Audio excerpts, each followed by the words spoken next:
લોકસભાની ચૂંટણી જેમ જેમ નજીક આવી રહી છે તેમ તેમ ઉમેદવારો પ્રચાર તેજ કરી રહ્યા છે ત્યારે સાબરકાંઠા અરવલ્લી લોકસભા બેઠકના ભાજપના ઉમેદવાર શોભનાબેન બારૈયાએ મોડાસા તાલુકામાં પ્રચારની શરૂઆત કરી હતી। ઇટાડી ગામે આવેલ પ્રસિદ્ધ યાત્રાધામ અંબે માતાજીના મંદિરે દર્શન કરી મોડાસા તાલુકાના ગામોમાં પ્રચારનો પ્રારંભ કરવામાં આવ્યો હતો। મંત્રી ભીખુસિંહ પરમાર તેમજ ભાજપના હોદ્દેદારો અને કાર્યકરો સાથે મળીને મોડાસા વિસ્તારમાં પ્રચારની શરૂઆત કરવામાં આવી હતી।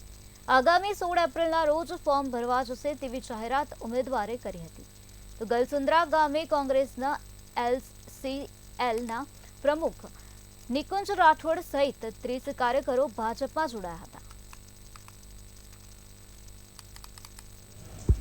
માનનીય મંત્રીશ્રીના માર્ગદર્શન હેઠળ પાથીજી મંદિરથી પ્રચારની શરૂઆત કરી રહી છું। મોડાસા વિધાનસભાના વિસ્તારમાં જ્યારે હું પ્રચાર કરવા જઈ રહી છું ત્યારે સૌ કાર્યકરોનો અને એનો આનંદ જોઈ અને મને ખૂબ આનંદ આવે છે। મને વિશ્વાસ છે કે મારા ભારતીય જનતા પાર્ટીના કાર્યકર્તાઓ અને મારા જે સંગઠનના હોદ્દેદારો છે, જે મંત્રી, મહામંત્રી, સહમંત્રી, યુવા મોરચો જે કામે લાગી ગયા છે, એના થકી મને વિશ્વાસ છે કે ચોક્કસ મારી જીત નિશ્ચિત છે। હું ભારી બહુમતીથી જીતીશ એવો મને વિશ્વાસ છે। આ અગાઉ હું અરવલ્લી જિલ્લા એસસીસીએલ કોંગ્રેસ પાર્ટીના પ્રમુખ તરીકેનું કામ કરતો હતો, પણ અત્યારે હું ભારતીય જનતા પાર્ટીની વિચારધારાને જોડાઈ અને યશસ્વી વડાપ્રધાનના જે કરેલા કામો છે અને એ યોજનાઓનો જે લાભ સમાજને મળી રહ્યો છે એનાથી પ્રેરાઈ અને હું ભારતીય જનતા પાર્ટીમાં મારા 30 જેટલા યુવાન કાર્યકરો સાથે જોડાઈ રહ્યા છું।